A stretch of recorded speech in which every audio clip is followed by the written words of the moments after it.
തിങ്കളാഴ്ചയും നമുക്ക് ഒരുമിച്ച് കർത്താവിൻ്റെ സന്നിധിയിൽ ചേർന്ന് വരുവാൻ ലഭിച്ച സാവകാശത്തെ ഓർത്ത് ദൈവത്തെ സ്തുതിക്കുന്നു. ഈ ഒരു വർഷക്കാലം ചില ആഴ്ചകളൊക്കെ നമ്മുടെ ക്ലാസ് പല കാരണങ്ങൾ കൊണ്ട് മുടങ്ങിയെങ്കിലും ഈ വർഷവും ദൈവവചനം അങ്ങനെ പഠിക്കാൻ കർത്താവ് നമുക്ക് അവസരം തന്നു എന്നുള്ളത് എല്ലാ നന്ദിയോടും വിനയത്തോടും കൂടെ ഓർക്കാം, ദൈവത്തെ സ്തുതിക്കാം. ഈ വർഷാന്ത്യ ആഴ്ചകളിൽ നമ്മൾ വളരെ സുപ്രധാനമായൊരു ചിന്താവിഷയമാണ് പല ക്ലാസ്സുകളിലായിട്ട് ചിന്തിക്കുവാൻ ഇടയായിട്ട് തീർന്നുകൊണ്ടിരുന്നത്. നമ്മുടെ ചിന്താവിഷയത്തിലെ വാക്യം എല്ലാവർക്കും അറിയാം. മത്തായി സുവിശേഷം 5-ാം അധ്യായത്തിൻ്റെ ഒടുവിലത്തെ വാക്യത്തിൽ, ആകയാൽ നിങ്ങളുടെ സ്വർഗീയ പിതാവ് സൽഗുണപൂർണനായിരിക്കുന്നത് പോലെ നിങ്ങളും സൽഗുണപൂർണരാകുവിൻ എന്ന വാക്യത്തോടുള്ള ബന്ധത്തിൽ നമ്മുടെ ദൈവത്തിൻ്റെ സൽഗുണങ്ങളെക്കുറിച്ചാണ് നമ്മൾ ഈ ദിവസങ്ങളിൽ ചിന്തിക്കുവാൻ ഇടയായിട്ട് തീർന്നത്. നമ്മുടെ ദൈവം സൽഗുണപൂർണനാണ്. അപ്പം അതുകൊണ്ട് നമുക്കും മനസ്സ് വെച്ചാൽ ഈ ഭൂമിയിൽ സൽഗുണപൂർണരായിട്ട് ജീവിക്കാനുള്ള എല്ലാ സാധ്യതയുമുണ്ട്. സുവിശേഷം ഒരു പാപിയെ രക്ഷിച്ച് സ്വർഗത്തിൽ കൊണ്ടുപോകുന്ന സന്ദേശം മാത്രമല്ല, പിന്നെയോ ഒരു പാപിയെ രക്ഷിച്ച് ഈ ഭൂമിയിൽ രക്ഷിതാവിൻ്റെ ഗുണങ്ങളോടെ ജീവിക്കത്തക്കവണ്ണം ഒരുക്കുന്നതായ സന്ദേശമാണ് എന്നുള്ളത് നാം ഈ ദിവസങ്ങളിൽ ചിന്തിച്ച് വരികയായിരുന്നു. ഞാനിന്ന് പകലൊക്കെ ഓർത്തൊരു കാര്യം, പുതിയ വർഷത്തിലേക്ക് നമുക്ക് പ്രവേശിക്കാൻ ദൈവാനുവാദം തരികയാണെങ്കിൽ ഈ സൽഗുണങ്ങളുടെ സാക്ഷ്യം നമ്മുടെ ജീവിതത്തിൽ നിന്ന് നൽകി ജീവിക്കത്തക്കവണ്ണം, രൂപാന്തരപ്പെട്ടവരായിട്ട് ജീവിക്കത്തക്കവണ്ണം ദൈവത്തിൻ്റെ ആത്മാവ് നമുക്ക് കൃപ നൽകുമാറാകട്ടെ. കഴിഞ്ഞ ക്ലാസ്സിൽ നമ്മൾ ചിന്തിച്ചു കൊണ്ടിരുന്നത് നമ്മുടെ കർത്താവിൻ്റെ ദയയെക്കുറിച്ചും മനസ്സലിവിനെക്കുറിച്ചുമാണ്. അതിൻ്റെ ചില വിശദാംശങ്ങളൊക്കെ നമ്മൾ ചിന്തിക്കുവാനിടയായിട്ട് തീർന്നു. അതൊന്നും ആവർത്തിക്കേണ്ടതായ ആവശ്യമില്ലല്ലോ. മത്തായി സുവിശേഷം 9-ാം അധ്യായത്തിൻ്റെ 36-38 വാക്യങ്ങളിൽ, പുരുഷാരത്തെ ഇടയനില്ലാത്ത ആടുകളെ പോലെ കുഴഞ്ഞവരും ചിന്നിയവരുമായിട്ട് കണ്ട് നമ്മുടെ കർത്താവ് അവരിൽ മനസ്സലിഞ്ഞു എന്നുള്ളത് നാം കാണുകയുണ്ടായി. ആ കുഴഞ്ഞവർ എന്ന വാക്ക് ഞാനൊന്ന് വിശദീകരിക്കുവാനായിട്ട് ശ്രമിക്കുകയായിരുന്നു. പ്രിയപ്പെട്ടവരെ, നമ്മുടെ ജീവിതത്തിൽ ഏത് ശരി ഏത് തെറ്റ് എന്നുള്ളതായ കാര്യം തിരിച്ചറിയാൻ പോലും കഴിയാത്തതായ ആശയക്കുഴപ്പങ്ങൾ, ജീവിത ദർശനത്തിലെ പരാജയങ്ങൾ ഒക്കെ വന്നു പോകുന്നതിനുള്ളതായ വലിയ സാധ്യതയുണ്ട്. നമുക്കറിയാം, ഈ കാലത്തുമൊക്കെ ആളുകൾ കേവലം സാമ്പത്തികമായ ലക്ഷ്യം മാത്രം മുമ്പിൽ കണ്ടുകൊണ്ട് ജീവിതത്തിലെ സുപ്രധാനമായ കാര്യങ്ങളൊക്കെ തീരുമാനിച്ചു പോകുന്നുള്ളതായ സാധ്യത നമ്മൾ ധാരാളം കാണുകയാണ്. സ്വർഗത്തിൽ ചെല്ലുമ്പോൾ അതിന് എന്തോരം പ്രാധാന്യം ഉണ്ടായിരിക്കും എന്നുള്ളത് നമുക്ക് സ്വാഭാവികമായി ഊഹിക്കാവുന്നതേ ഉള്ളൂ. അപ്പോൾ അതുകൊണ്ട് ഞാനിവിടെ ഓർപ്പിക്കാൻ ആഗ്രഹിക്കുന്നത്, നല്ല ജീവിത ദർശനത്തോടുകൂടി ജീവിക്കത്തക്കവണ്ണം നല്ല നേതൃത്വം, നല്ല ഇടയ നേതൃത്വം സഭയെ സഹായിക്കും എന്നുള്ളതായ സത്യം നമുക്കിവിടെ ഓർക്കാനായിട്ട് കഴിയും. കർത്താവ് നമുക്ക് നല്ല ഇടയനാണ്. എന്നാൽ പ്രായോഗിക ജീവിതത്തിൽ നല്ല നേതൃത്വം അതിൽ തന്നെ വലിയ അനുഗ്രഹമാണ് എന്നുള്ളത് നമുക്ക് ഓർക്കാനായിട്ട് സാധിക്കുന്നുണ്ട്. ദൈവത്തിൻ്റെ ആത്മാവ് നമുക്ക് ആവശ്യമായ കൃപ നൽകട്ടെ. വളരെ തിടുക്കത്തോടെയാണെങ്കിലും ഞാനൊരു കാര്യം പറഞ്ഞാണ് കഴിഞ്ഞ ക്ലാസ് അവസാനിപ്പിക്കുവാൻ ഇടയായിട്ട് തീർന്നത്. ദൈവജനത്തിൻ്റെ മധ്യത്തിൽ നല്ല ആത്മീക നേതൃത്വം രൂപപ്പെടുന്നതിൽ നിർണായകമായ പങ്ക് വഹിച്ച ചില മാതൃകാ ജീവിതങ്ങളെ, സ്ത്രീരത്നങ്ങളെ തിരുവെഴുത്തിൽ നമ്മൾ കാണുവാനിടയായിത്തീരുന്നുണ്ട്. ഞാൻ ഒടുവിൽ ഒരാളുടെ പേര് പറഞ്ഞാണ് ക്ലാസ് അവസാനിപ്പിച്ചത്. ആരുടെ പേരാണെന്ന് ഓർക്കുന്നുണ്ടോ? ഹന്നയുടെ പേര് പറഞ്ഞാണ് ക്ലാസ് അവസാനിപ്പിച്ചത്. കാരണം ജീവിച്ച നാളുകളിൽ ആത്മീയമായ പതിവൊക്കൊന്നും മുടക്കാതെ ശീലോയിലേക്ക് പോകുന്ന ഒരു കുടുംബമായിരുന്നു അത്. എന്നാൽ അവിടുത്തെ കാര്യങ്ങളുമൊക്കെ വളരെ താറുമാറായിട്ട് കിടക്കുകയായിരുന്നു. അതിൻ്റെ കാരണമൊന്നും ഞാൻ വിശദീകരിക്കേണ്ട ആവശ്യമില്ല. നമ്മൾ ശമൂവേലിൻ്റെ പുസ്തകത്തിൽ നിന്ന് പോന്നിട്ട് ഒത്തിരി നാളായിട്ടില്ല. അപ്പം അതുകൊണ്ട് ആ ചരിത്രമൊക്കെ നമ്മുടെ മനസ്സിൽ സജീവമാണ് എന്ന് ഞാൻ കരുതുകയാണ്. അത് ഹന്നയെ ഒത്തിരി വേദനിപ്പിച്ച് കാണും. തനിക്കൊരു മകനില്ലല്ലോ എന്നുള്ളതായ വിഷമം ഉണ്ടായിരുന്നു കാണും. പക്ഷേ ഒരു മകനെ, ഒരു പുരുഷ സന്താനത്തെ നൽകിയാൽ ഞാൻ അവനെ യഹോവയ്ക്ക് കൊടുക്കും എന്നുള്ളതായ ആഗ്രഹത്തോടു കൂടിയാണ് അവൾ പ്രാർത്ഥിക്കുവാൻ ഇടയായിട്ട് തീർന്നത്. അവളുടെ പ്രാർത്ഥനയെ ദൈവം ആദരിച്ചു. ഇസ്രയേലിൽ ഒരു തലമുറയിൽ വളരെ മനോഹരമായിട്ടുള്ള ആത്മീക നേതൃത്വം കൊടുക്കത്തക്കവണ്ണം അവൾക്ക് ജനിച്ച മകൻ ശമൂവേൽ കാരണമായിട്ട് തീർന്നു എന്നുള്ളത് നമുക്ക് അവിടെ ഉൾക്കൊള്ളാനായിട്ട് സാധിക്കുന്നുണ്ട്. അതുകൊണ്ട് പ്രിയപ്പെട്ടവരെ, നമുക്കൊക്കെ ഇതിലുള്ളതായ പങ്ക് വിശ്വസ്തമായി നിർവഹിക്കാൻ സാധിക്കട്ടെ. നേതൃത്വം ശരിയല്ലാത്തതുകൊണ്ട് ഹന്നയ്ക്ക് അത് ഏറ്റെടുക്കാൻ പറ്റുകയില്ല. പക്ഷേ ഹന്നയ്ക്ക് ഒരു മകന് വേണ്ടി പ്രാർത്ഥിക്കുവാനും ആ മകനെ ദൈവം കൊടുക്കുവാനും അവൻ മുഖാന്തരം ആ വലിയ ആഗ്രഹം സാധിക്കാനും ഇടയായിട്ട് തീർന്നു എന്നുള്ളത് നമ്മൾ കാണുകയാണ്. ഒന്ന് രണ്ട് പേരും കൂടെ പറയണം എന്നൊരാഗ്രഹം ഇന്ന് ഞാൻ വചനം ധ്യാനിക്കുമ്പോൾ ഉണ്ടായി എന്നുള്ളത് കൊണ്ട് ഞാൻ വാക്യങ്ങൾ ഒത്തിരി വിശദീകരിക്കാതെ ഒന്ന് രണ്ട് പേരുകൾ ഓർപ്പിക്കുകയാണ്. നമുക്കറിയാം, യോക്കേബേദ് നമുക്ക് വളരെ പരിചയമുള്ളതായൊരു സഹോദരിയാണ്. ആരുടെ അമ്മയാണെന്ന് പ്രത്യേകിച്ച് പറയേണ്ട ആവശ്യമില്ലല്ലോ, മോശയുടെ അമ്മയാണ്. നമുക്കറിയാം, ആ കാലഘട്ടത്തിൽ ദൈവജനം വല്ലാത്ത കഷ്ടതയിലൂടെ കടന്നു പോകുകയായിരുന്നു. പലവട്ടം പറഞ്ഞുള്ളൊരു വാക്യമുണ്ടല്ലോ, എൻ്റെ ജനത്തിൻ്റെ കഷ്ടത ഞാൻ കണ്ടു എന്ന് ദൈവം പറയുകയാണ്. അപ്പോൾ കഷ്ടത ദൈവം കണ്ടു എന്നുള്ള കാര്യം പറയുമ്പോൾ കഷ്ടതയിലൂടെ കടന്നുപോയ ജനം അനുഭവിച്ച വേദനയും പ്രയാസങ്ങളും എത്രയോ ഗൗരവമായിരിക്കും എന്നുള്ളത് നമുക്കവിടെ ഉൾക്കൊള്ളാനായിട്ട് കഴിയുകയാണ്. നമുക്കറിയാം, ആ ചരിത്രമൊന്നും ഞാൻ വിശദീകരിക്കേണ്ട ആവശ്യമില്ല. ഒരു മകനെ വളർത്താൻ വളരെ പ്രയാസമുള്ള കാര്യം. ഇപ്പോഴും അങ്ങനെയാണെന്നാണ് പറയുന്നത്. ഒരു കുഞ്ഞിനെ വളർത്തിക്കൊണ്ട് വരിക എന്നൊക്കെ പറയുന്നത് പണ്ടത്തേക്കാൾ വളരെ പ്രയാസമുള്ളതായൊരു കാലമായിട്ടാണ് ഇരിക്കുന്നത്. അപ്പോൾ അങ്ങനെ ഒരു മകനെ വളർത്തിയെടുക്കാനായിട്ട് വളരെ പ്രയാസമുള്ളതായ കാലഘട്ടത്തിലാണ് ഇവർക്ക് ദൈവം ഒരു കുഞ്ഞിനെ നൽകുന്നത്. ആ ശിശുവിൻ്റെ ആത്മീക സൗന്ദര്യം ആ മാതാപിതാക്കൾ കണ്ടു. എബ്രായ ലേഖനകാരൻ ആ മാതാപിതാക്കളെ വിശ്വാസത്തിൽ വളരെ വീരന്മാരായിട്ട് നിന്ന മാതാപിതാക്കളായിട്ടാണ് ചൂണ്ടിക്കാണിക്കുവാൻ ഇടയായിട്ട് തീരുന്നത്. അതൊക്കെ നമ്മൾ വളരെ വിശദമായിട്ട് ചിന്തിച്ചിട്ടുള്ളതായ കാര്യമാണ്. അപ്പോൾ ദൈവം കൊടുത്തതായ മകനെ ഒത്തിരി പ്രയാസങ്ങളിലൂടെ അവർ വളർത്തിക്കൊണ്ട് വരുവാൻ ഇടയായിട്ട് തീർന്നു.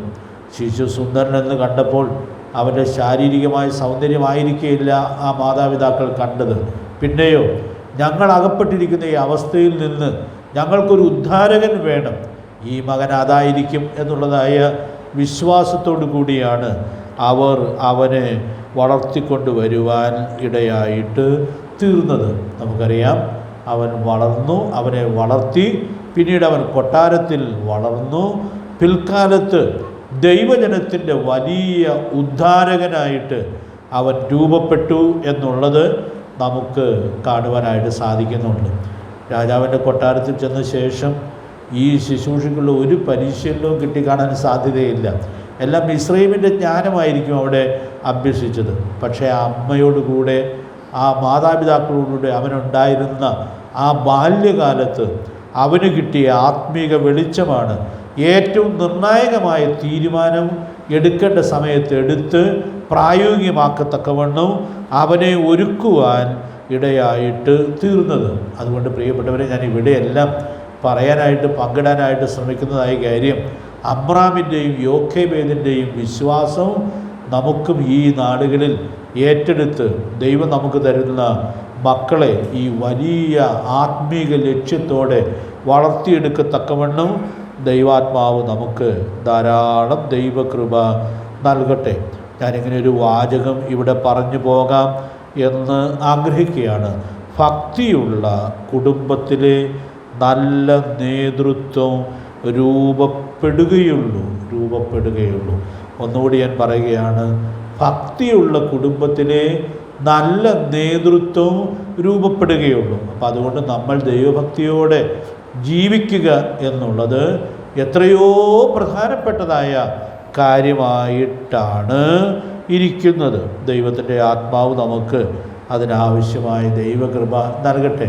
ഞാനിവിടെ ഒത്തിരി വിശദീകരണം പറയേണ്ട ആവശ്യമില്ല എന്ന് ഞാൻ കരുതുകയാണ്. ഇങ്ങനെ 2 പേരും കൂടെ ഞാൻ പറയുകയാണ്. യോഹന്നാൻ സ്നാപകനും തിമത്യോസുമൊക്കെ കർത്താവിന് വേണ്ടി പ്രയോജനപ്പെടത്തക്കവണ്ണം രൂപപ്പെട്ടത് അവർ ജനിച്ചു വളർന്ന കുടുംബ സാഹചര്യത്തിലാണ് എന്നുള്ളതായ കാര്യം നമ്മൾ ഒരിക്കലും വിസ്മരിക്കരുത്. ഇതിൻ്റെ റെഫറൻസൊക്കെ നമുക്ക് അറിയാമെന്നുള്ളത് കൊണ്ട് ഞാനത് പറയാനോ വായിക്കാനോ ശ്രമിക്കുന്നില്ല എന്ന് മാത്രമേ ഉള്ളൂ. കർത്താവ് നമ്മെ സഹായിക്കട്ടെ. അതുകൊണ്ട് ഇതിലുള്ള വലിയ ഉത്തരവാദിത്വം ഏറ്റെടുക്കുവാനായിട്ട് ഇടയായിത്തീരണം. അമ്മമാർക്ക് ഏറ്റെടുക്കാൻ കഴിയുന്ന വലിയ ഉത്തരവാദിത്വമായിട്ടാണ് ഇതിരിക്കുന്നത്. 1 തിമോഥെയോസ് 2:15 വായിക്കുന്നത് പോലെ ആ ഉത്തരവാദിത്വം നന്നായി നിർവഹിച്ചാൽ അവൾ മക്കളെ പ്രസവിച്ച് രക്ഷ പ്രാപിക്കും. ആ വാക്യത്തിൻ്റെ വ്യാഖ്യാനമൊന്നും ഞാൻ പറയാനായിട്ട് ശ്രമിക്കുന്നില്ല. അതുകൊണ്ട് കുടുംബത്തിൽ ദൈവം തരുന്ന മക്കളെ വളർത്തേണ്ടതുപോലെ വളർത്തുക എന്നുള്ളത് ഏറ്റവും പ്രധാനപ്പെട്ടതായ കാര്യമാണ്. യാക്കോബിൻ്റെ ലേഖനത്തിൽ ഒരു മനോഹരമായ സത്യമുണ്ടല്ലോ, നിങ്ങളിൽ ഒരുവന് ജ്ഞാനം കുറവാകുന്നുവെങ്കിൽ ഭത്സിക്കാതെ ഔദാര്യമായി കൊടുക്കുന്നവനോട് യാചിക്കട്ടെ. ഞാൻ സാധാരണ കുടുംബസത്യങ്ങൾ പറയുമ്പോൾ ഓർപ്പിക്കും, കുടുംബത്തിൽ ഏറ്റവും അധികം ജ്ഞാനം വേണ്ടിയത് മക്കളെ വളർത്തേണ്ടതുപോലെ വളർത്തേണ്ടതിന് വേണ്ടിയാണ്. അപ്പം അതിനെക്കുറിച്ച് അങ്ങനെ ആശങ്കപ്പെടേണ്ട കാര്യമില്ല. അവിടെ ഒരു വാഗ്ദത്തമുണ്ട്. ജ്ഞാനം കുറവാണെന്ന് തോന്നിയാൽ ദൈവത്തോട് യാചിച്ചാൽ ആ ജ്ഞാനം ദൈവം തരും. അങ്ങനെ മക്കളെ ദൈവമഹത്വത്തിനു വേണ്ടി വളർത്തിക്കൊണ്ടുവരാനായിട്ട് സാധിക്കും എന്നുള്ളതായ വലിയ സത്യം നമുക്കിവിടെ ഉൾക്കൊള്ളുവാനായിട്ട് സാധിക്കുകയാണ്. ദൈവത്തിൻ്റെ പരിശുദ്ധാത്മാവ് ധാരാളം ദൈവകൃപ ആ ബന്ധത്തിൽ നൽകട്ടെ. ഞാൻ അടുത്ത വാക്കും കൂടെ ഒത്തിരി വിശദീകരിക്കുന്നില്ലെങ്കിലും ഒന്ന് പറയുകയാണ്. പുരുഷാരത്തെ ഇടയില്ലാത്ത ആടുകളെ പോലെ കുഴഞ്ഞവരും, രണ്ടാമത്തെ വാക്കെന്താണ്? ചില്യവരുമായി കണ്ടു എന്ന് പറഞ്ഞാൽ ദൈവജനത്തിൻ്റെ നടുവിലുള്ള അനൈക്യതയും വഴക്കും ആ വാക്കിൽ എത്രയോ വ്യക്തമായിട്ടാണ് നമ്മുടെ കർത്താവ് വെളിപ്പെടുത്തുന്നതായി നമ്മൾ കാണുന്നത്. അതിന് ഒത്തിരി വിശദീകരിക്കേണ്ട ആവശ്യമില്ല. ഇന്ന് സഭകൾ അഭിമുഖീകരിക്കുന്ന ഏറ്റവും ഗുരുതരമായ പ്രശ്നം ഇതാണ്. ഭയങ്കര അനൈക്യതയാണ്. ശത്രു ഒത്തിരി വഴക്കുകളും അനൈക്യതയും ദൈവസഭകളിൽ കൊണ്ടുവരത്തക്കവണ്ണം തന്ത്രപൂർവ്വം ശ്രമിക്കുന്നു എന്നുള്ളത് നാം ഈ ദിവസങ്ങളിൽ കാണുകയാണ്. സോഷ്യൽ മീഡിയയിൽ പോലും അതിൻ്റേതായ വാർത്തകളും അപമാനങ്ങളുമൊക്കെ നമുക്ക് ധാരാളം കാണാനായിട്ട് സാധിക്കുകയാണ്. പ്രിയപ്പെട്ടവരെ, അതുകൊണ്ട് ഞാനിവിടെ ഓർപ്പിക്കാനായിട്ട് ആഗ്രഹിക്കുന്നതായ കാര്യം, പുരുഷാരത്തെ അങ്ങനെ കണ്ടു. ഇതൊരു പുതിയ പ്രശ്നമൊന്നുമല്ല. നമുക്കറിയാം, വേദപുസ്തക ചരിത്രത്തിൽ തന്നെ വലിയ അനൈക്യതയിലൂടെ കടന്നുപോയ സ്ഥലം സഭകളെ നമുക്ക് കാണാനായിട്ട് സാധിക്കുന്നുണ്ട്. കൊരിന്ത് സഭയിലെ അനൈക്യത എത്രയോ ഭയങ്കരമായിരുന്നു എന്ന് നമ്മൾ കാണുന്നുണ്ട്. ഫിലിപ്പി സഭയിൽ അത്രയും ഭയങ്കരമല്ലായിരുന്നെങ്കിലും അവരുടെ നടുവിനും ഐകമത്യം നഷ്ടപ്പെട്ടതായ, ഏകചിന്ത നഷ്ടപ്പെട്ടതായ അവസ്ഥ ഉണ്ടായി എന്നുള്ളതായ കാര്യം ദൈവത്തിൻ്റെ പരിശുദ്ധാത്മാവ് ശക്തമായിട്ട് മുന്നറിയിപ്പ് തരുന്നുണ്ട്. അപ്പോൾ അതുകൊണ്ട് ഞാനിവിടെ ഓർപ്പിക്കാനായിട്ട് ആഗ്രഹിക്കുന്നതായ കാര്യം, നേതൃത്വത്തിൻ്റെ ഉത്തരവാദിത്വം, നല്ല ഇടയന്മാരുടെ ചുമതല ദൈവത്തിൻ്റെ ജനത്തെ ഐക്യതയോടെ പരിപാലിച്ച് കൊണ്ടുപോകാനുള്ളതായ വലിയ ഉത്തരവാദിത്വം നമുക്കിവിടെ തിരിച്ചറിയാനായിട്ട് സാധിക്കുകയാണ്. ദൈവത്തിൻ്റെ ആത്മാവ് നമ്മെ സഹായിക്കട്ടെ. നമുക്കറിയാം, നമ്മുടെ കർത്താവ് നടത്തിയ മാളിക മുറിയിലെ പ്രസംഗത്തിൽ സ്നേഹത്തിൻ്റെയും ഐക്യതയുടെയും പ്രബോധനം നമ്മൾ ധാരാളം വായിക്കുന്നുണ്ട്. അതൊന്നും ഞാനിപ്പോൾ എടുത്ത് പറയണം എന്ന് ആഗ്രഹിക്കുന്നില്ല. അത്യാവശ്യമുള്ളവർ വേണമെങ്കിൽ 2 റെഫറൻസ് കുറിച്ചിട്ടോ. യോഹന്നാൻ 13-ാം അധ്യായത്തിൻ്റെ 34-35 വാക്യങ്ങളിൽ കർത്താവ് പറഞ്ഞു, ഞാൻ നിങ്ങളെ സ്നേഹിച്ചതുപോലെ നിങ്ങളും തമ്മിൽ സ്നേഹിക്കണം. ഒരു പുതിയ കൽപ്പന കർത്താവ് കൊടുക്കുന്നതായിട്ട് നമ്മൾ കാണുകയാണ്. അത് പിന്നെ 15-ാം അധ്യായത്തിലേക്ക് വരുമ്പോൾ പലവട്ടം ആവർത്തിക്കുന്നതായിട്ട് നമ്മൾ കാണുന്നുണ്ട്. 9-ാം വാക്യത്തിൽ, 12-ാം വാക്യത്തിൽ, 17-ാം വാക്യത്തിൽ ഒക്കെ അത് ആവർത്തിക്കുന്നതായിട്ട് നമ്മൾ കാണുകയാണ്. അപ്പോൾ സ്നേഹത്തിനും ഐക്യതയ്ക്കും വേണ്ടിയ പ്രബോധനം ആ പ്രസംഗത്തിൽ കർത്താവ് ആവർത്തിച്ച് നൽകി. എന്നാൽ ഈ ദിവസങ്ങളിലൊക്കെ ഞാൻ ചിന്തിക്കാറുള്ളൊരു കാര്യം, അങ്ങനെ പ്രസംഗം പറഞ്ഞു എന്ന് മാത്രമല്ല, 17-ാം അധ്യായത്തിലേക്ക് വരുമ്പോൾ നമ്മുടെ കർത്താവ് തൻ്റെ പ്രിയപ്പെട്ട ശിഷ്യന്മാർക്ക് വേണ്ടി പ്രാർത്ഥിക്കുകയാണ്. ആ പ്രാർത്ഥനയിൽ എത്രയോ വട്ടം ഇത് പറയുന്നുണ്ട്. അതിലൊരു വാക്യം അങ്ങ് വായിച്ച് മാത്രം പോകാം. യോഹന്നാന്റെ സുവിശേഷം 17-ാം അധ്യായത്തിൻ്റെ 23-ാമത്തെ വാക്യം നമ്മൾ വായിക്കുമ്പോൾ ഈ പ്രാർത്ഥനയിൽ കർത്താവ് പ്രാർത്ഥിക്കുന്ന ഒരൈക്യതയുണ്ട്. ആ ഐക്യതയ്ക്ക് കൊടുത്തിരിക്കുന്ന വിശേഷണം എന്ന് പറയുന്നത് വളരെ മനോഹരമായ ഒരു വിശേഷണമാണ്. 23-ാമത്തെ വാക്യം ഒന്ന് വായിച്ച്.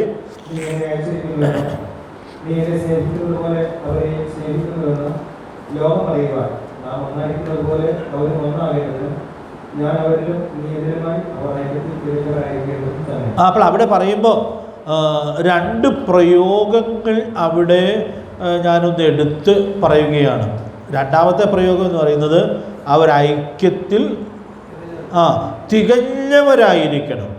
അപ്പോൾ തികഞ്ഞ ഐക്യത ദൈവജനത്തിൻ്റെ നടുവിൽ സാധ്യമാണ്. പിന്നെ അതിനകത്തൊരു മനോഹരമായ ഉപമ കർത്താവ് ആ പ്രാർത്ഥനയിൽ ഉപയോഗിക്കുന്നുണ്ട്. ആ ഐക്യത എങ്ങനെയായിരിക്കണമെന്നാണ് കർത്താവ് പ്രാർത്ഥിക്കുന്നത്? നാം ഒന്നായിരിക്കുന്നത് പോലെ. അവിടുത്തെ നാം ആരാണ്? പിതാവും പുത്രനും. അപ്പോൾ പിതാവിനോട് പ്രാർത്ഥിക്കുകയാണ്. അപ്പോൾ അവിടെ രേഖപ്പെടുത്തുകയാണ്, നാം ഒന്നായിരിക്കുന്നത് പോലെ അവരും ഒന്നാകണം. അപ്പോൾ ഒരു സഭയിലെ ഐക്യതയാണല്ലോ ആ പ്രാർത്ഥനയിൽ പ്രധാനമായിട്ടും നമ്മൾ കാണുന്നത്. അപ്പോൾ ഒരു സഭയിൽ ആ നല്ല ഐക്യതയോടെ പോയാൽ പിതാവും പുത്രനും ഒന്നായിരിക്കുന്ന ഐക്യത സാധിക്കും എന്നാണ് ആ വാക്കുകൾ നമുക്ക് നൽകുന്നതായ സന്ദേശം. ഈ സഭയിൽ അതുണ്ടാകുന്നതിന് മുമ്പുണ്ടാകാവുന്നൊരു സ്ഥാപനമുണ്ട്. അതെവിടെയാണ്? വീട്ടിൽ. കാരണം വിവാഹത്തിൽ ദൈവം ഒരു പുരുഷനെയും സ്ത്രീയെയും യോജിപ്പിച്ച് ഒന്നാക്കുകയാണ്. എന്നിട്ട് അവർക്ക് സ്നേഹിക്കാനുള്ള കൽപ്പനയും കൊടുക്കുകയാണ്. വിജയകരമായിട്ട് ആ കാര്യം ചെയ്താൽ ഒരു ഭാര്യയ്ക്കും ഭർത്താവിനും ഒന്നായി ഐക്യതയുടെ തികവിൽ സാക്ഷ്യം വഹിക്കാനായിട്ട് സാധിക്കും. ഞാൻ സാന്ദർഭികമായിട്ട് ഓർപ്പിച്ചു എന്ന് മാത്രമേ ഉള്ളൂ. ഈ വാക്യത്തിൽ പറഞ്ഞിരിക്കുന്ന ആ വാക്കുകൾ എത്ര മനോഹരമാണ്. നമുക്കറിയാം, നമ്മുടെ കർത്താവ് പ്രാർത്ഥിച്ച പ്രാർത്ഥന വളരെ കൃത്യമായിട്ട് നിവർത്തിക്കപ്പെട്ടു. ഒത്തിരി വിശദമായി പോകുമെന്നുള്ള ഭയം കൊണ്ട് ഞാൻ വിശദീകരിക്കാനായിട്ട് ശ്രമിക്കുന്നില്ല. പ്രവൃത്തി 4-32 വാക്യം വായിച്ചാൽ യെരുശലേമിലെ സഭയിൽ എന്തൊരു ഐക്യതയായിരുന്നു. വിശ്വസിച്ചവരുടെ കൂട്ടം ഏക ഹൃദയവും ഏക മനസ്സും ഉള്ളവർ ആയിരുന്നു. തനിക്കുള്ളതൊന്നും സ്വന്തമെന്ന് ആരും പറഞ്ഞില്ല, സകലവും അവർക്ക് പൊതുവായിരുന്നു. അതുകൊണ്ട് പ്രിയപ്പെട്ടവരെ, ഞാനിവിടെ ഓർപ്പിക്കാൻ ആഗ്രഹിക്കുന്നത്, കർത്താവ് പ്രാർത്ഥിച്ച ആ കാര്യം അതുപോലെ നിവർത്തിക്കപ്പെടുവാൻ ഇടയായിട്ട് തീർന്നു. അതുകൊണ്ട് ഞാൻ ഓർപ്പിക്കാനായിട്ട് ആഗ്രഹിക്കുന്നത്, കർത്താവിൻ്റെ സഭയിലും കർത്താവ് സ്ഥാപിച്ച കുടുംബത്തിലും ഇത് പ്രായോഗികമാക്കി സാക്ഷ്യം വഹിക്കാനായിട്ട് ആവശ്യമുണ്ട്. ദൈവത്തിൻ്റെ പരിശുദ്ധാത്മാവ് നമ്മെ സഹായിക്കട്ടെ. അതുകൊണ്ട് നമുക്ക് നമ്മുടെ കുടുംബജീവിതത്തിലും സഭാജീവിതത്തിലുമൊക്കെ ഈ ആഗ്രഹത്തോടും പ്രാർത്ഥനയോടും കൂടെ ആയിരിക്കാം. പ്രവൃത്തി 6-ാം അധ്യായത്തിൽ യെരൂശലേമിലെ സഭയിൽ വലിയ ഭിന്നതയുടെ ലക്ഷണം കാണുകയാണ്. അപ്പോൾ അപ്പോസ്തലന്മാർ പറയുന്നൊരു വാക്കുണ്ടല്ലോ, ഞങ്ങളോ പ്രാർത്ഥനയിലും വചന ശുശ്രൂഷയിലും ഉറ്റിരിക്കും. അപ്പോൾ അനൈക്യതയുടെ ലക്ഷണങ്ങളോ അതിൻ്റെ വേദനകളൊക്കെ കാണുമ്പോൾ ഐക്യതയുടെ മഹത്വം പഠിപ്പിക്കാനും അതിനുവേണ്ടി പ്രാർത്ഥിക്കാനും കഴിയുക എന്നുള്ളത് വളരെ പ്രധാനപ്പെട്ടതായൊരു കാര്യമാണ്. 131 സങ്കീർത്തനം നമ്മൾ പഠിക്കുമ്പോൾ 2:30-30-12 വാക്യം ഒത്തിരി ആവേശത്തോടെ നമ്മൾ ഉൾക്കൊണ്ടതായൊരു വാക്യമാണ്. ആ വാക്യം നമുക്ക് അറിയാവുന്നൊരു വാക്യം, മനപ്പാടം അറിയാമായിരിക്കും, എങ്കിലും ഒന്നങ്ങ് വായിച്ചു മാത്രം പോകാം എന്ന് കരുതുന്നു. 2 ദിനവൃത്താന്തം 30-ാം അധ്യായത്തിൻ്റെ 12-ാമത്തെ വാക്യം. യഹോവയുടെ വചനപ്രകാരം രാജാവും പ്രഭുക്കന്മാരും കൊടുത്ത കൽപ്പന അനുസരിച്ച് നടക്കേണ്ടതിന് അവർ ഐകമത്യം നൽകുവാൻ തക്കവണ്ണം ദൈവത്തിന്റെ കൈ വ്യാപരിച്ചു. അവർക്ക് ഐകമത്യം നൽകുവാൻ തക്കവണ്ണം ദൈവത്തിൻ്റെ കൈ വ്യാപരിച്ചു. അതിൻ്റെ വിശദീകരണമൊന്നും ഞാൻ പറയേണ്ട ആവശ്യമില്ലെന്ന് ഞാൻ കരുതുക. പക്ഷെ ഇന്ന് ഞാൻ ആ വാക്യം വായിച്ചപ്പോൾ അവരൈകമത്യപ്പെട്ടത് എന്തിനു വേണ്ടിയാണ്? രാജാവിൻ്റെ കൽപ്പന അതുപോലെ പ്രമാണിക്കാനുള്ള ഐക്യതയിലേക്കാണ് അവർ വന്നത്. ദൈവഭക്തനായ രാജാവ് ഉണർവിന് നേതൃത്വം കൊടുത്തതാണ് ആ അധ്യായത്തിൻ്റെ പശ്ചാത്തലം. അപ്പോൾ രാജാവ് അവരോട് പറഞ്ഞ കാര്യങ്ങൾ അതുപോലെ അനുസരിക്കാനുള്ളതായ ഐക്യതയിലേക്ക് അവർ വന്നു എന്നുള്ളത് എത്ര മനോഹരമായിട്ടുള്ളതായ കാര്യമാണ്. അതുകൊണ്ട് പ്രിയപ്പെട്ടവരെ, ഐക്യതയുടെ കുറവ് വീട്ടിലോ സഭയിലോ ഒക്കെ കാണുകയാണെങ്കിൽ അടിയന്തരമായി നമുക്കതിനു വേണ്ടി പ്രാർത്ഥിക്കാൻ സാധിച്ചാൽ, ദൈവത്തിൻ്റെ കൈ വ്യാപരിക്കാൻ തുടങ്ങിയാൽ അതിനെ തടുക്കാനായിട്ട് ആർക്കും സാധിക്കുകയില്ല. ദൈവത്തിൻ്റെ പരിശുദ്ധാത്മാവ് അതിനാവശ്യമായ ദൈവകൃപ നമുക്ക് നൽകട്ടെ. 134 സങ്കീർത്തനം നമ്മൾ പഠിക്കുമ്പോൾ ഓർത്ത ഒരു കാര്യമുണ്ട്. ആ സങ്കീർത്തനം ആരെഴുതിയതാണ്?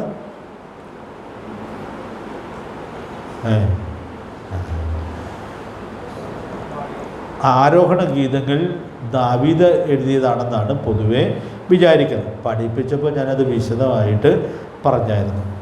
ദാവീദിൻ്റെ കാലത്തിനൊരു പ്രത്യേകത ഉണ്ട്. നമ്മൾ ഇപ്പോൾ വായിക്കുന്ന പോർഷനിലേക്ക് വന്നപ്പോൾ മനസ്സിലായി, അതുപോലെ ഐക്യത പിന്നെ തുടർന്നില്ല. ശലോമോൻ്റെ കാലത്തും ഒരു പരിധിയോളം തുടർന്നെങ്കിലും ഇന്ന് രാവിലെ ഞങ്ങൾ കുടുംബ പ്രാർത്ഥനയിൽ വായിച്ച അധ്യായത്തിൽ രഹബയാമിൻ്റെ അടുക്കൽ വന്ന് ജനങ്ങൾ പരാതി പറയുമ്പോൾ രഹബയാം പറയുന്നതായൊരു കഠിനമായ വാക്ക് ഉണ്ട്. അത് ഓർക്കണ്ടല്ലോ അല്ലേ? എന്ത് വാക്കാണ് പറഞ്ഞത്? എന്ന് പറഞ്ഞാൽ, അപ്പൻ നിങ്ങളെ പീഡിപ്പിച്ചെങ്കിൽ ഞാൻ എന്തു ചെയ്യും? ഞാൻ നിങ്ങളെ അതിനേക്കാൾ കഠിനമായി പീഡിപ്പിക്കും. ഒരു ചെറുപ്പക്കാരൻ്റെ വൈകല്യമാണെങ്കിലും. അപ്പം ഞാൻ ഇന്ന് രാവിലെ വായിച്ചപ്പോൾ ഈ ശലോമോൻ ഇങ്ങനെ ആഡംബരത്തിലൊക്കെ പരിപാടികൾ നടത്തി ഈ ജനത്തെ പീഡിപ്പിച്ചുകൊണ്ടാണ് ചെയ്തത് എന്നുള്ളൊരു ചിന്ത എൻ്റെ മനസ്സിൽ കടന്നുകൊടുവാൻ ഇടയായിട്ട് തീർന്നു. ഒത്തിരി ആഡംബരത്തിൽ കാര്യങ്ങൾ ചെയ്യാൻ പോകുമ്പോൾ അനാവശ്യമായ ബന്ധപ്പാടുകൾ അതിൽ വരും എന്നുള്ളതായൊരു ഭയവും എന്നെ ഭരിക്കുവാൻ ഇടയായി. ഞാൻ എന്തിനാ ഇത് പറഞ്ഞെന്നറിയാമോ? ദാവീദിൻ്റെ കാലമെന്ന് പറയുന്നത് ദൈവത്തിൻ്റെ ജനവും വളരെ ഐക്യതയോടുകൂടി നിന്നതായ കാലമാണ്. അപ്പോൾ അതുകൊണ്ട് ഞാൻ ഇവിടെ ഒരു വാക്കിങ്ങനെ ഓർപ്പിക്കുക. ഇതാ സഹോദരന്മാർ, ഒത്തൊരുമിച്ച് വസിക്കുന്നത് എത്ര ശുഭവും എത്ര മനോഹരവും എന്നുള്ളതായ ആ ഐക്യത പ്രായോഗികമാകണമെങ്കിൽ നേതൃത്വ ഐക്യതയ്ക്ക് വേണ്ടി നിൽക്കണം. നേതൃത്വം വഴക്കുണ്ടാക്കാൻ തുടങ്ങിയാൽ പിന്നെ ഐക്യത ഒരിക്കലും പ്രായോഗികമായിട്ട് തീരുകയില്ല. അതുകൊണ്ട് പ്രിയപ്പെട്ടവരെ, നല്ല ആത്മീക നേതൃത്വവും ദൈവജനത്തിന് ഐക്യതയോടെ നിന്ന് സാക്ഷ്യം വഹിക്കത്തക്കവണ്ണം പ്രചോദനമായിരിക്കും എന്നുള്ളതായ വലിയ സത്യം നമുക്കിവിടെ ഉൾക്കൊള്ളാനായിട്ട് സാധിക്കട്ടെ. ദൈവത്തിൻ്റെ പരിശുദ്ധാത്മാവ് നമ്മെ സഹായിക്കട്ടെ. അതുകൊണ്ട് ഈ നല്ല അനുഗ്രഹം നമുക്ക് വീട്ടിലും സഭയിലുമൊക്കെ ആസ്വദിച്ച് ഈ തലമുറയിൽ സാക്ഷ്യം വഹിക്കത്തക്കവണ്ണം ദൈവാത്മാവ് നമ്മെ സഹായിക്കട്ടെ. ഒരു വേദഭാവം കൂടെ പരിശോധിച്ച് നമ്മുടെ ഈ പഠനം അവസാനിപ്പിക്കുകയാണ്. സാധിക്കുമെങ്കിൽ ഇന്ന് പറഞ്ഞ് ഈ വർഷത്തിൽ തന്നെ ഇതങ്ങ് പൂർത്തീകരിക്കാം എന്ന് ഞാൻ കരുതുകയാണ്. പക്ഷേ അവിടെ നമ്മൾ വേറെ ചില ഉപപിരിവുകളുണ്ട്. അതെല്ലാം ഓരോന്ന് നമ്മൾ ചിന്തിക്കാനായിട്ട് ശ്രമിക്കുന്നില്ല. ക്രിസ്തുവേശുവിലുള്ള ഭാവത്തിൻ്റെ സൽഗുണം, അതിൻ്റെ റെഫറൻസ് ഒന്നും പറയേണ്ട ആവശ്യമില്ല. നമുക്കെല്ലാം വളരെ നന്നായിട്ട് അറിയാവുന്ന വാക്യങ്ങളുമാണ്, അതിൻ്റെ റെഫറൻസുമാണ്. ഫിലിപ്പ് ലേഖനം 2-ാം അധ്യായത്തിൻ്റെ 5 മുതൽ 11 വരെയുള്ള വാക്യങ്ങളിലാണ് നാം അത് കാണുന്നത്. ഇപ്പോൾ നമ്മൾ ആ വാക്യം വായിക്കുന്നില്ല. നമുക്കെല്ലാവർക്കും തന്നെ ആ വാക്യങ്ങൾ ഹൃദിസ്ഥമാണ് എന്ന് ഞാൻ വിചാരിക്കുന്നു. അപ്പോൾ അവിടെ യേശു ക്രിസ്തുവിനുള്ള ഭാവം നിങ്ങളിലും ഉണ്ടായിരിക്കട്ടെ എന്ന് പൗലോസ് ഓർപ്പിക്കുകയാണ്. ഞാൻ ആദ്യം ഒന്ന് സൂചിപ്പിച്ചതുപോലെ ഫിലിപ്പിയിൽ കൊരിന്തിരെ പോലെ വഴക്കുണ്ടായിരുന്നില്ലെങ്കിലും ഏകചിന്ത നഷ്ടപ്പെട്ടായിരുന്നു. 2 സഹോദരിമാരുടെ പേരവിടെ എടുത്തു പറയുന്നുണ്ടല്ലോ. കർത്താവിൽ ഏകചിന്തയോടെ ഇരിപ്പാൻ ഞാൻ യുവോദ്യയെയും സുന്ദുകയെയും പ്രബോധിപ്പിക്കുന്നു.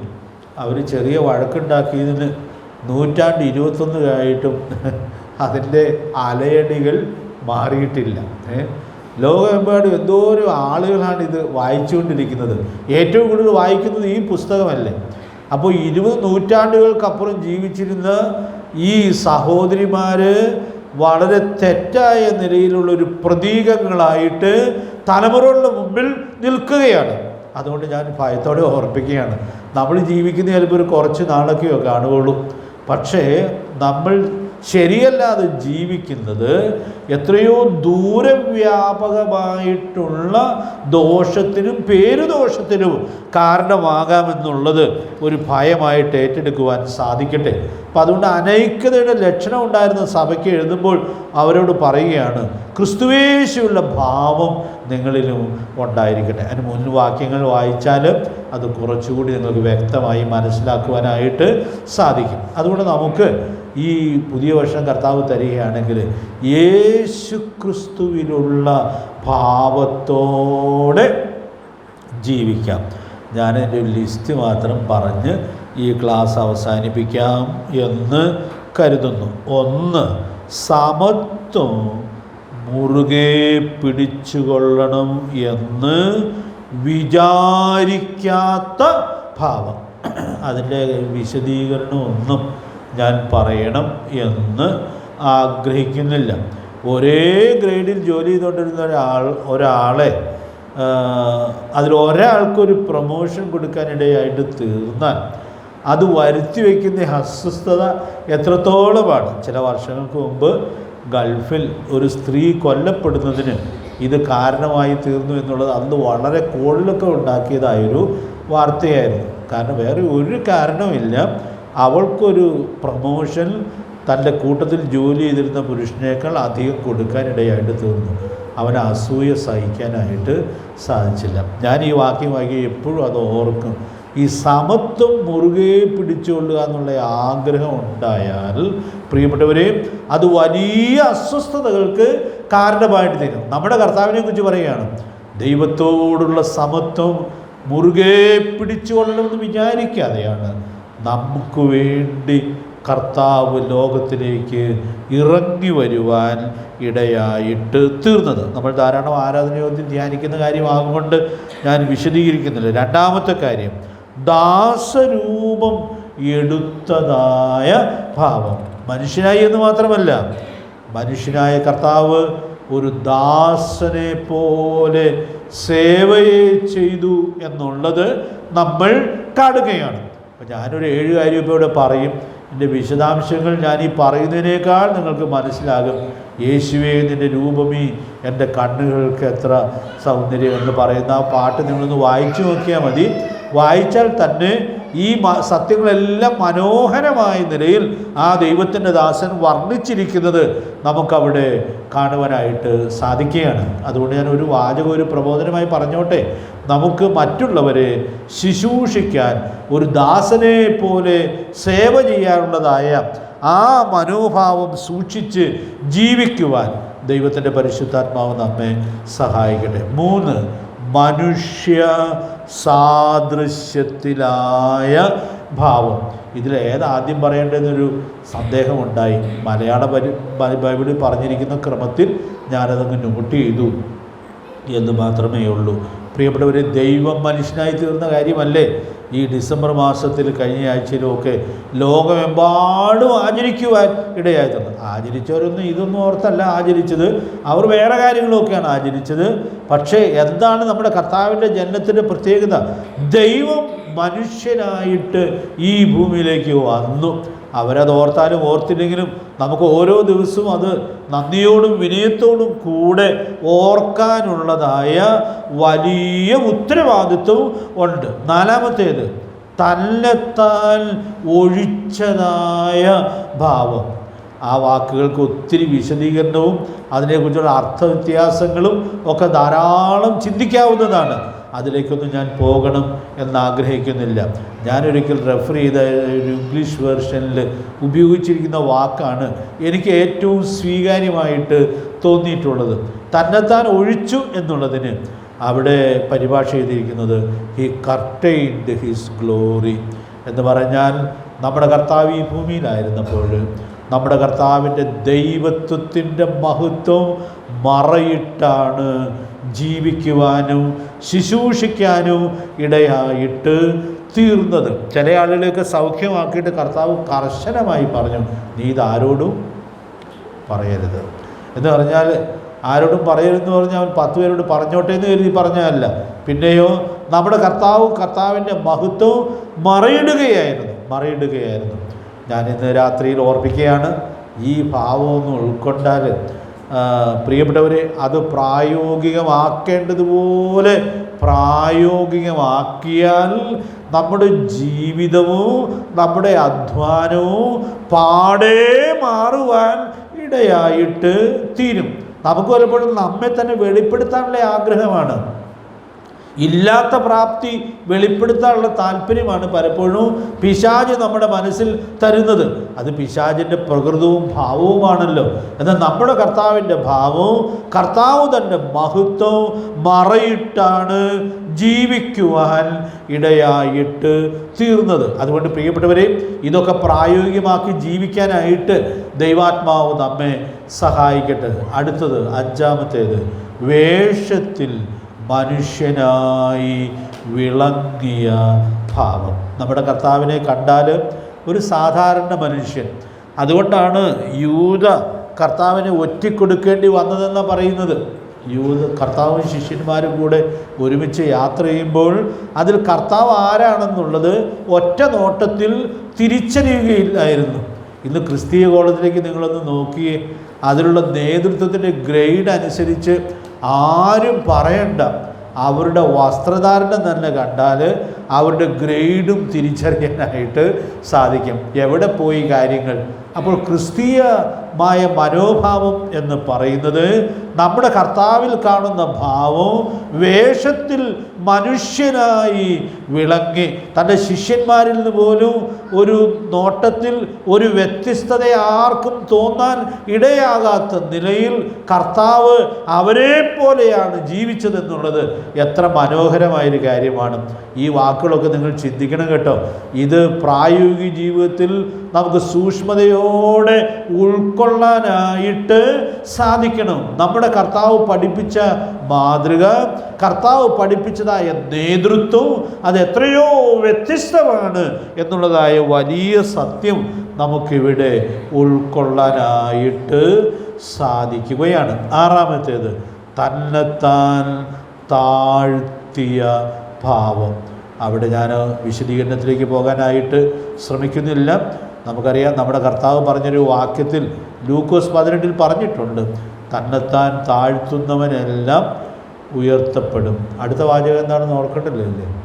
തന്നെത്താൻ ഉയർത്തുന്നവനെല്ലാം താഴ്ത്തപ്പെടും.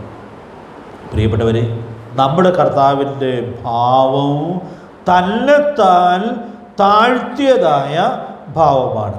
ഏഴാമത്തേതും ഒടുവിലത്തേതും അനുസരണത്തിൻ്റെ ഭാവം. അനുസരണത്തിന് വേണ്ടി ഒരാൾ എന്ത് വില കൊടുക്കുന്നു എന്നുള്ളതാണ് ഏറ്റവും പ്രധാനം. നമ്മുടെ കർത്താവ് അനുസരണത്തിന് വേണ്ടി കൊടുത്ത വില എന്താണ്? വളരെ സിമ്പിളായിട്ടൊരു കാര്യമാണ്. എങ്കിലും ഒന്ന് പറയാമോ?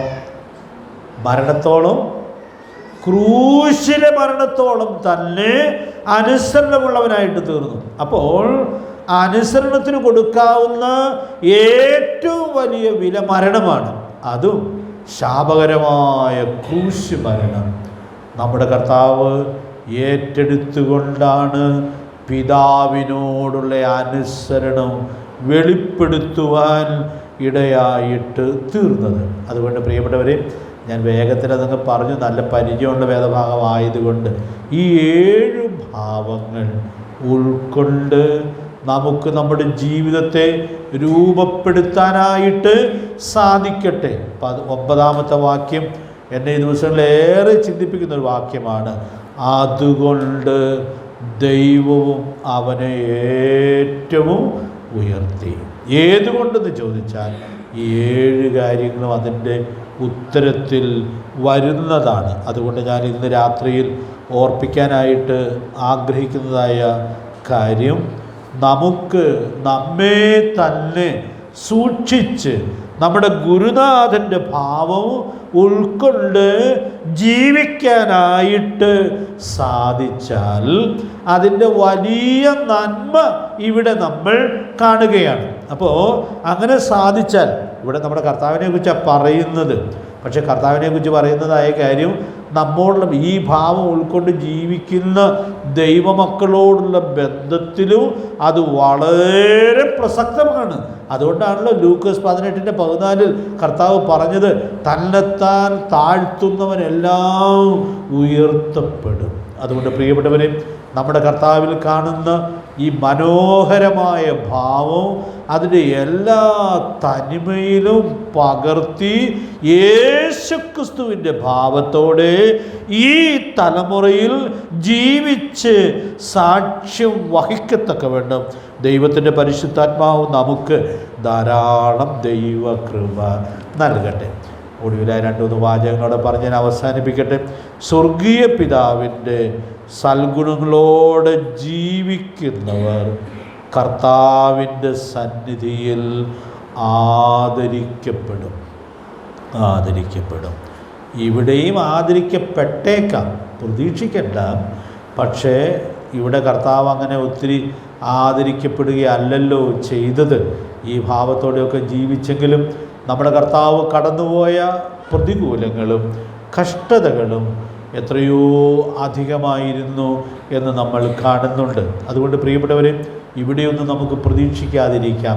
പക്ഷെ ഈ ഭാവത്തോടെ ജീവിച്ചാൽ അത് കർത്താവിൻ്റെ സന്നിധിയിൽ നാം നിൽക്കുമ്പോൾ ക്രിസ്തുവിൻ്റെ നാളിൽ പുകഴ്ചയ്ക്ക് കാരണമായിട്ട് തീരും.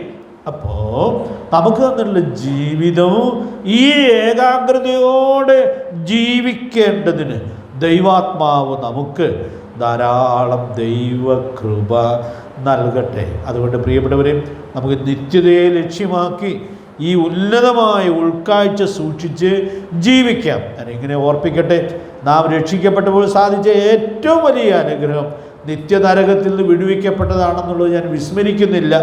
അത് നമ്മൾ എല്ലാ ദിവസവും ഓർക്കാറുണ്ട്. എല്ലാ ഞായറാഴ്ചയും വേറിട്ട് ഓർക്കാറുണ്ട്. നമ്മൾ ആരാധിക്കാൻ വരുമ്പോൾ അത് നമ്മുടെ ഒരു ആവേശമാണ്. പക്ഷെ ഞാൻ ഓർപ്പിക്കട്ടെ, നിത്യനരകത്തിൽ നിന്ന് വിടുവിക്കപ്പെട്ട് സ്വർഗത്തിൽ എത്തിച്ചേരാൻ വേണ്ടി മാത്രമല്ല നമ്മുടെ കർത്താവ് നമ്മെ രക്ഷിച്ചത്. പിന്നെയോ ഈ ഭൂമിയിൽ നമ്മുടെ കർത്താവിൻ്റെ സൽഗുണങ്ങളോടെ ജീവിക്കത്തക്കവണ്ണം നമ്മെ ഒരുക്കുന്നതാണ് ഈ അനുഗ്രഹീതമായ അനുഭവം. അതുകൊണ്ട് പ്രിയപ്പെട്ടവരെ, നമുക്ക് ഈ വാക്യത്തിൽ നമ്മുടെ കർത്താവ് നൽകിയിരിക്കുന്ന ആഹ്വാനം, ആകയാൽ നിങ്ങളുടെ സ്വർഗീയ പിതാവ് സൽഗുണപൂർണൻ ആയിരിക്കുന്നത് പോലെ നിങ്ങളും സൽഗുണപൂർണരാകുവേ. എഫേസ്യർ 5:1 വാക്യോടെ ഞാൻ പറഞ്ഞ് അവസാനിപ്പിക്കട്ടെ. ആകയാൽ പ്രിയമക്കൾ എന്ന പോലെ ദൈവത്തെ അനുകരിപ്പിൻ. അതുകൊണ്ട് പ്രിയപ്പെട്ടവരെ, നമുക്ക് നമ്മുടെ കർത്താവിനെ അനുകരിക്കാം. അവൻ്റെ കാൽച്ചുവട് പിന്തുടരുവാനായിട്ട് നമുക്ക് മനോഹരമായൊരു മാതൃക വെച്ചേച്ച് പോയിരിക്കുകയാണ്. പൗലോസ് അങ്ങനെ ആ മാതൃകയെ പിൻപറ്റി നമ്മളത് കാണുന്നുണ്ട്. അതുകൊണ്ട് അദ്ദേഹം എഴുതുകയാണ്, ഞാൻ ക്രിസ്തുവിൻ്റെ അനുകാരിയായിരിക്കുന്നത് പോലെ നിങ്ങളും എൻ്റെ അനുകാരികൾ ആകുവിൻ. പൗലോസ് മാത്രമല്ല, ഫിലിപ്പിയർ 3:17 വായിക്കുന്നത് പോലെ ആ തലമുറയിൽ ആ മാതൃക പ്രകാരം ജീവിച്ച അനേക ദൈവമക്കളുണ്ടായിരുന്നു. ഈ തലമുറയിലുമുണ്ട്. നമുക്കും ഈ തലമുറയിൽ അങ്ങനെ നമ്മുടെ പ്രാണപ്രിയൻ്റെ സൽഗുണങ്ങളെ പകർത്തി വ്യത്യസ്തരായി ജീവിച്ച് സാക്ഷ്യം വഹിക്കാം. ദൈവാത്മാവ് നമുക്ക് അതിനാവശ്യമായ ദൈവകൃപ നൽകട്ടെ.